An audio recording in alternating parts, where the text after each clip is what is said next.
சாய்ராம். சாய் சங்கரா channel நேயர்களுக்கு என் அன்பு வணக்கங்கள். சாய் பக்தர்கள் எல்லாரும் காத்து கொண்டிருக்கும் ஒரு திருவிழா அப்படின்னு தான் நான் சொல்லணும். என்ன அப்படின்னு நீங்க கேட்டீங்கன்னா, சாய் சச்சரித்தம் படித்தவங்களுக்கு அந்த ஒரு ஆசை ஏற்படும். அது மட்டும் அல்லாமல் இது ஷிரடியில் இவ்வளோ கோலாகலமாக கொண்டாடுவாங்க அப்படின்னு சொல்லி சில பக்தர்கள் கிட்டேருந்து நம்ம கேட்குறோம் இல்லையா, அப்போ அந்த மாதிரி பக்தர்களுக்கு ஆசை வரும். இது கண்ணுக்கு நேராக ஷிரடியில் அந்த உற்சவத்தை கொண்டாடும் பொழுது ஆஹா எவ்வளோ அற்புதமாக இருக்கு அப்படின்னு பார்த்த பக்தர்களுக்கு வருடா வருடம் ஷிரடிக்கு போகணும் அப்படின்ற ஒரு ஆசை வரக்கூடிய ஒரு திருவிழா பற்றி தான் நம்ம இந்த எபிசோடில் பார்க்க போகிறோம். என்ன திருவிழா, என்ன உற்சவம் அப்படின்னு நீங்க கேட்டீங்கன்னா, ராம நவமி அப்படின்ற அந்த விழாவை கோலாகலமாக ஷிரடியில பாபா வாழ்ந்த காலத்திலேருந்தே தொடர்ந்து அதை பண்ணி கொண்டிருக்கிறார்கள். இதெல்லாம் நம்ம சாய் சச்சரித்திரால படிச்சிருப்போம், நம்ம நேரில் பார்த்திருப்போம். நான் சொன்ன மாதிரி சில பேர்கிட்டேருந்து கேட்டு அனுபவிச்சிருப்போம் இல்லையா. முதல்ல ராமநவமி அப்படின்னா என்ன, ராமநவமிக்கும் பாபாக்கும் ஏற்பட்ட தொடர்பு என்ன அப்படிங்கிறத பார்க்கலாம். இப்போ ராமநவமி அப்படிங்கிறது எல்லாருக்கும் தெரிந்த மாதிரி ராமர் பிறந்த நாள், ராமருடைய அவதார திருநாள் தான் ராமநவமி அப்படின்னு நம்ம சொல்றோம். சில பாபா பக்தர்கள் ராமநவமியை பாபாவுடைய பிறந்த நாள் அப்படின்னு எடுத்துக்கிறாங்க. அது கிடையாதுங்க. பாபாக்கும் ராமநவமிக்கும் என்ன தொடர்பு அப்படிங்கிறத நம்ம பார்க்கலாம். பாபா பல பல பக்தர்களை என்ன சொல்லியிருக்கார், என்ன உபதேசம் கொடுத்திருக்கார் அப்படின்னா, விஷ்ணு சஹஸ்ரநாமத்தை தொடர்ந்து படி அப்படின்னு சொல்லியிருக்கார். எதற்காக அப்படின்னு நீங்க கேட்டீங்கன்னா, விஷ்ணு சஹஸ்ரநாமத்தை படித்தால் நீங்க என்ன நினைச்சாலும் அது நடக்கும். அப்பேற்பட்ட ஒரு அற்புதமான நாமம் அந்த விஷ்ணுவோட 1000 நாமாக்கள். சரி, ராமரும் பாபாவும் வேறையா அப்படின்னா இல்ல. அதுவும் நம்ம சாய் சச்சரித்திரம்ல படிச்சிருக்கோம். பாபா ஒரு பக்தருக்கு எப்படி ராமனாக காட்சி கொடுத்தார் அப்படின்றத நம்ம பார்த்திருக்கோம். இந்த ராமநவமி எந்த வருஷத்துல ஆரம்பிச்சது ஷிரடியில கொண்டாடப்படுறதுக்கு அப்படின்னு பாத்தீங்கன்னா 1897. இது ஏன் நாங்க இன்னைக்கு இந்த எபிசோட டெலிகாஸ்ட் பண்றோம், நாங்க டெலிகாஸ்ட் பண்ற டேட் பாத்தீங்கன்னா March 16 இல்லையா. இந்த எபிசோட எதுக்காக March 16 நாங்க டெலிகாஸ்ட் பண்றோம் அப்படின்னா, கோபால் ராவ் குண்ட் அந்த உருஸ் திருவிழாவை ஷிரடியில ஆரம்பிச்ச நாள் பாத்தீங்கன்னா, தேதி பாத்தீங்கன்னா March 16. சரி, அது ஞாபகார்த்தமா இருக்கட்டுமே அப்படின்றதுக்காக இந்த எபிசோட நாங்க இன்னைக்கு டெலிகாஸ்ட் பண்றோம். இந்த March 16 அன்னைக்கு கோபால் ராவ் குண்ட் எதற்காக இது பண்ணார் அப்படின்னா, அவருக்கு குழந்தை பாகியமே இல்லை அப்படின்னு சொன்ன டாக்டர்ஸ், அவருடைய ஜாதகம் இது எல்லாத்தையும் மாத்தினவர் யாரு அப்படின்னா நம்மளுடைய மகான் சாய்பாபா. சாய்பாபா ஆசிர்வாதம் பண்ணி கோபால் ராவ் குண்டுக்கு ஒரு குழந்தை பிறந்தது. அதற்கு நன்றி கடனா பாபா இதுக்கு எல்லா பக்தர்களும் உன்னை நாடி வர வேண்டும், அதுக்கு என்னுடைய குழந்தை பிறந்த நாள் இல்லையா, அப்போ எனக்கு ஒரு குழந்தை பாக்கியம் கொடுத்துருக்க, எல்லா பக்தர்களுக்கும் அவங்க நினைச்சதை நீ தருவ அப்படின்றதற்காகவே எனக்கு ரொம்ப ஆசையா இருக்கு பாபா, இந்த உருஸ் திருவிழாவை நம்ம ஷிரடியில கொண்டாடணும் அப்படின்னு யோசித்து அந்த உருஸ் திருவிழாவை ஆரம்பிச்ச நாள் March 16. உருஸ் அப்படின்னா என்ன, முஸ்லிம் எல்லாருமே கொண்டாடுவாங்க இல்லையா உருஸ். இது இந்த சந்தனக்கூடு விழாலேருந்து ஆரம்பிக்கும். இப்போ 1912 கிருஷ்ணா ராவ் ஜோகேஸ்வர் பீஷ்ம, நம்ம இவரை பத்தி பல எபிசோட் நம்ம சாய் சங்கரா சேனல்ல பார்த்திருக்கோம். அவர் என்ன பண்றார் அப்படின்னா 1912 பாபா கிட்ட சொல்றார். பாபா எல்லா பக்தர்கள் கிட்டையும் முதல்ல டிஸ்கஸ் பண்ணிக்கிறார். என்ன அப்படின்னா, அந்த உருஸ் திருவிழாவோட ராமநவமியும் சேர்ந்து கொண்டாடப்படணும் அப்படின்னு சொல்லி ராமநவமி மற்றும் உருஸ் இந்த 2 திருவிழாவும் ஒரே நாள் ஷிரடியில கோலாகலமா ஆரம்பிச்சது. அந்த ராமநவமி விழா, அந்த விழாக்காக ஷிரடியில இருக்கும் ஒருத்தரும் காத்து கொண்டிருப்பார்கள். ஏன் நம்மளும் அப்படிதான்.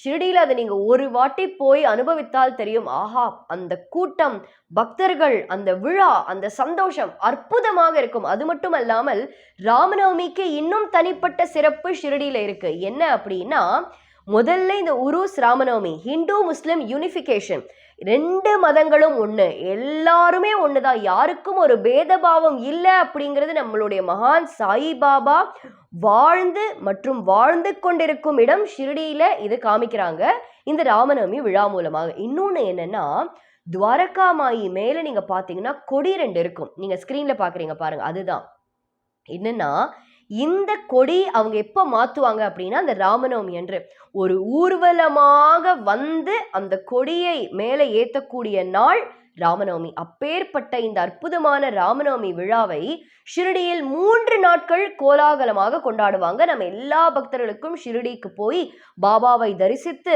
அங்க இருக்கக்கூடிய மக்களுக்கு அன்னதானம் பண்ணணும், இது எல்லாமே ஆசையா இருக்கும் இல்லையா? நம்மளோட சார்பில் சாய் மகிமா அன்ன சேவா அற்புதமான ஒரு இனிஷியேட்டிவ் எடுத்திருக்காங்க.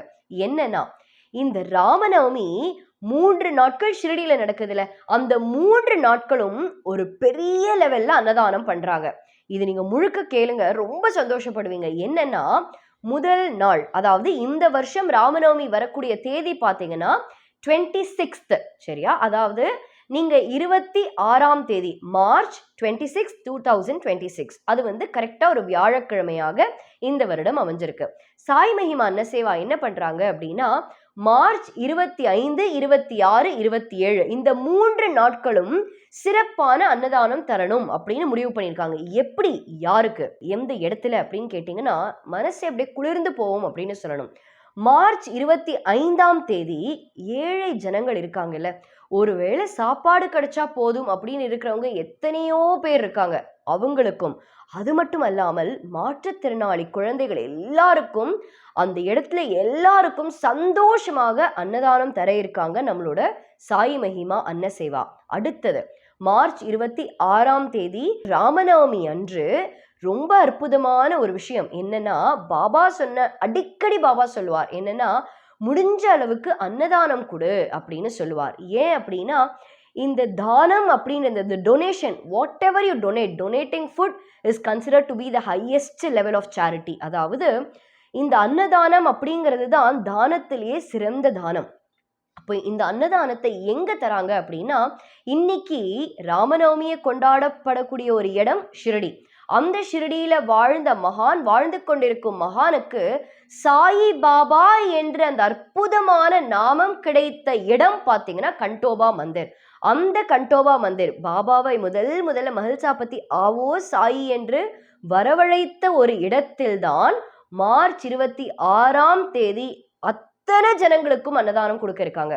நீங்க பாத்தீங்கன்னா கூட்டம் சாதாரணமா இருக்காதுங்க, அவ்வளோ லட்சக்கணக்கான ஜனங்கள் இருப்பாங்க.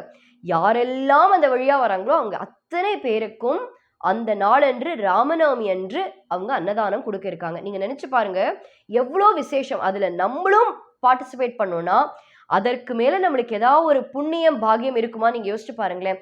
இதை ரொம்ப ஈஸியா கிடைக்கும் அப்படின்னு நம்ம நினைக்கவே வேண்டாம். இதெல்லாம் நீங்க கேட்குறீங்க, இந்த எபிசோட் கேட்குறீங்க, உங்களால இதுல கலந்துக்க முடியறது அப்படின்னா அதற்கும் பாபாவோட ஆசீர்வாதம் பரிபூர்ணமாக இருக்க வேண்டும். அடுத்தது மார்ச் 27ஆம் தேதி, அதாவது வெள்ளிக்கிழமை அன்று என்ன பண்ணியிருக்காங்க அப்படின்னா, நிறைய குழந்தைகள் பார்த்தீங்கன்னா இந்த மனநிலை பாதிச்ச ஒரு குழந்தைகளா இருப்பாங்க இல்லையா, அவங்களால பேச முடியாது, காது கேட்க முடியாத குழந்தைகள், இந்த மாதிரி பல குழந்தைகள் இருக்காங்க.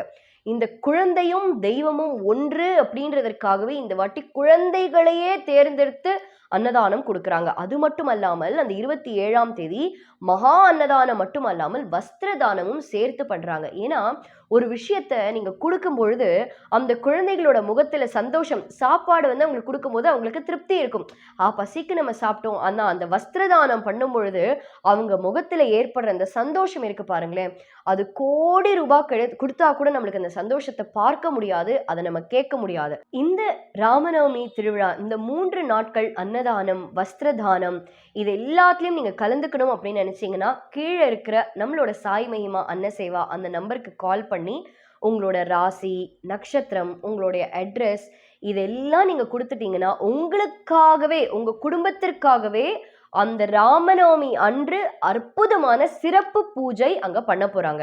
இதுல என்ன நம்மளுக்கு வரப்பிரசாதம் கிடைக்குது அப்படின்னா, ராமநாமத்தை சொன்னாலே விசேஷம், அது நம்ம எல்லாருக்கும் தெரியும். ஏன்னா மோட்சத்தை தரக்கூடிய ஒரு மந்திரம் ராம மந்திரம் அப்படின்னு சொல்லுவாங்க. அது மட்டும் அல்லாமல் ராமர் அப்படின்னு சொன்னாலே ஒரு மனிதனாக எப்படி வாழ வேண்டும் என்று ஒரு மனிதனாகவே வாழ்ந்து காட்டிய ஒரு தெய்வம் ராமர் இல்லையா. ராமர் எப்படி அப்படின்னா அந்த ஒருத்தருக்கு ஒருத்தி அப்படின்னு சொல்லுவாங்க பாருங்க, அந்த சீதையை விட்டு வேற எந்த இடத்துலயும் ஒரு கண்ணு போகாதான். அது மட்டும் இல்லாம எப்படியெல்லாம் ஒரு மனைவியை சந்தோஷமாக வைக்க முடியுமோ அதையெல்லாம் பண்ணி வாழ்ந்து காட்டிய ஒரு தெய்வம் ராமர். அப்போ இந்த கணவன் மனைவி ஒற்றுமை இல்லை அப்படின்னு நீங்க நினைச்சீங்கன்னா இந்த பூஜையில கண்டிப்பா கலந்துக்கோங்க. அது மட்டும் இல்லாம நிறைய இடத்துல அந்த டிவோர்ஸ் வரைக்கும் போயிருக்கும். அந்த டிவோர்ஸ் வரைக்கும் போய் இல்லைங்க நாங்க டிவோர்ஸ் வாங்க போறோம் அப்படின்னு நீங்க நினைச்சீங்கன்னா தயவு செஞ்சு இந்த பூஜையில நீங்க கலந்துக்கோங்க. உங்களுக்காக உங்க ராசி நட்சத்திரம் இதெல்லாம் சொல்லி அங்க பூஜை பண்ணும் பொழுது இந்த கணவன் மனைவி பிரியற நிலைமையில இருந்தாலும் நிச்சயமாக ஒன்று சேர்ந்து நீங்க நல்லா வாழுவீங்க. ஏன்னா அந்த ராமநாமத்துக்கு அவ்வளோ ஒரு அற்புதம், அவ்வளவுதான். அது மட்டும் அல்லாமல் உங்க மனசுல ஏதாவது கஷ்டங்கள் இருந்தா, எப்படி இந்த ராமருக்கு நம்ம எல்லாருக்குமே தெரியும் ராமருக்கு ஏற்படாத கஷ்டம் கிடையாது. அப்போ ராமருக்கு எப்படி அவருடைய கஷ்டம் தீர்ந்ததோ நம்மளுக்கும் இந்த பூஜையில கலந்துண்டா நம்மளுடைய கஷ்டம் தீரும் என்பது அந்த ராமநாமத்தோடைய அந்த மகத்துவம் தான். அதனால பக்தர்கள் அனைவரும் இந்த பூஜையில கலந்துனீங்கன்னா உங்களுக்கு வீடு தேடி என்ன வரப்போகுதுன்னு இப்ப ஸ்கிரீன்ல காமிக்கிறேன், பிரமிச்சு போயிடுவீங்க.